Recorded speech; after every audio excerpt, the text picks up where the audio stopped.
And we're rolling. Thank you for joining me for my first Sounding Point podcast.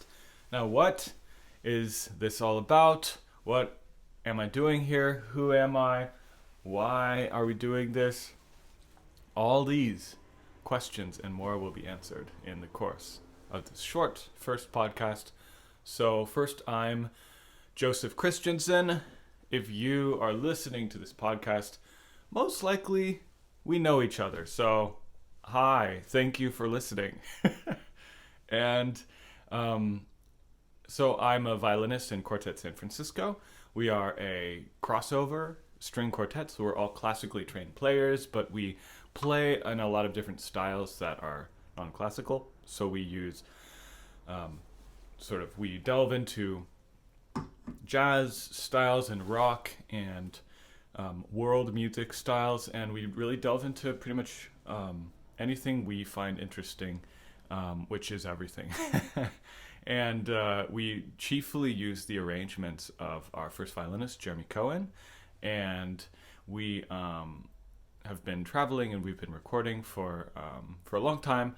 I've only been playing in the group since 2018. Before that time, I was studying violin performance at San Francisco Conservatory of Music and Peabody Institute, and I have my master's in violin performance from San Francisco Conservatory of Music. So, and I also grew up in San Luis Obispo, California, and have been playing violin since I was 12. I've also, in the course of my performing life and learning how to perform the violin, for the last 14 years, I've been teaching.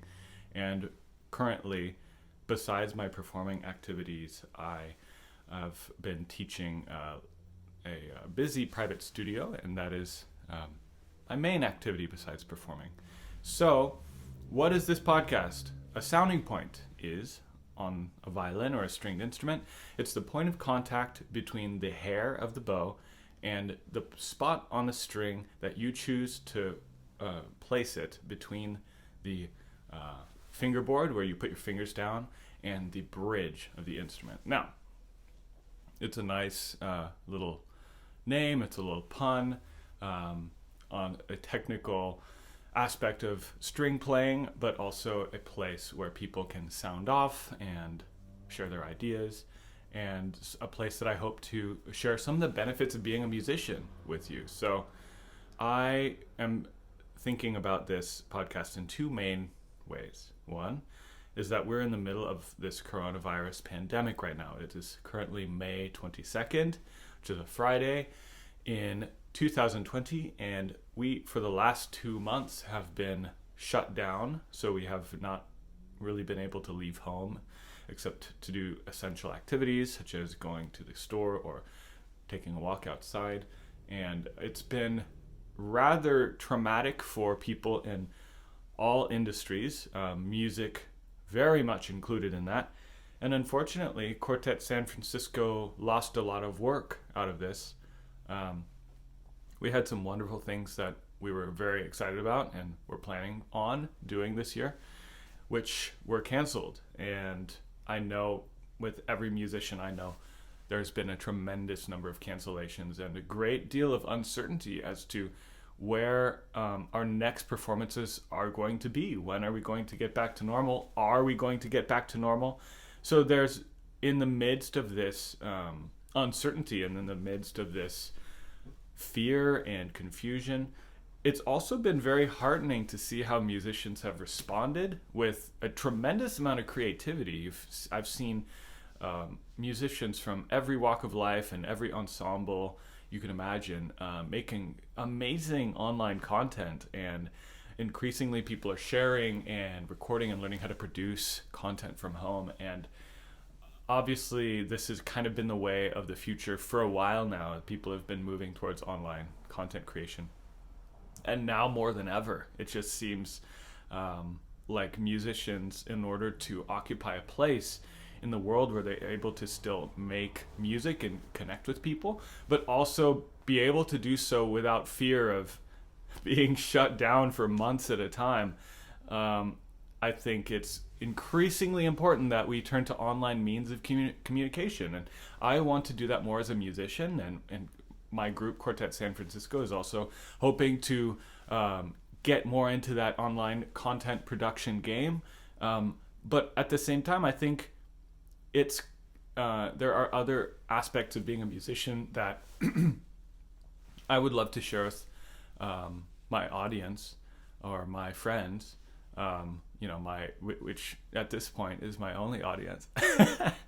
But with whoever listens to this podcast, I'd love to share another aspect of being a musician that's been really meaningful to me, and I think is something that maybe would be of use and would be of interest to both musicians and music lovers alike. So when you're a musician, you get to work with inspiring people. That's just part of our job. It's one of the best things about being a musician.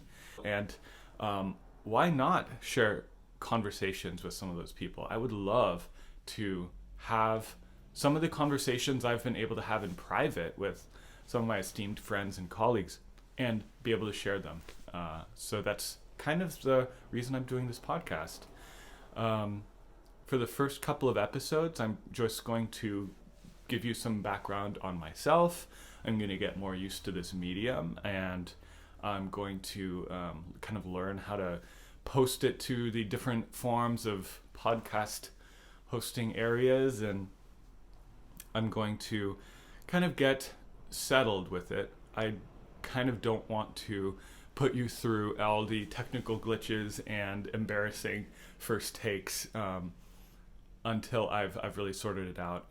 But then in a couple episodes, I'm really looking forward to getting some guests on and having some of my amazing friends get onto the podcast. And I would love to share some of their lives and some of their stories with you, and maybe learn some things. Chiefly about my main focus right now is going to be just musicians and their lives, as well as music teachers and the things they teach their students, as well as maybe the things they learn of being a teacher. So that's going to be the focus of this podcast, and I'm really looking forward to it. It's really fun. And by the way, if you're listening to this audio only, I am very uncharacteristically wearing a jacket and tie. I was debating on whether I wanted to do this for my podcast, wearing formal dress, but I think the factor of being indoors for months on end has rendered the use of formal clothing rather unnecessary for pretty much all daily activities. So I figured, since I'm doing something new and I am hoping to continue it and have a lot of fun with this, I figured that I'd try to be a little more formal to start it out. And also, it's kind of cool. It feels like I'm showing up for something, which I haven't really had to show up for anything besides online lessons for over 2 months. So we'll see how this formal streak continues, and whether my guests will follow suit, no pun intended, or whether they will opt for a more casual appearance. Okay. So thank you, all my friends, for listening. I appreciate it. If you've gotten this far, that's incredible. To that one listener who is still listening, you must be my best friend. And for that, I appreciate you. So this has been the first podcast. Thank you so much for listening, and I can't wait to see you on the next one. Thanks. Bye.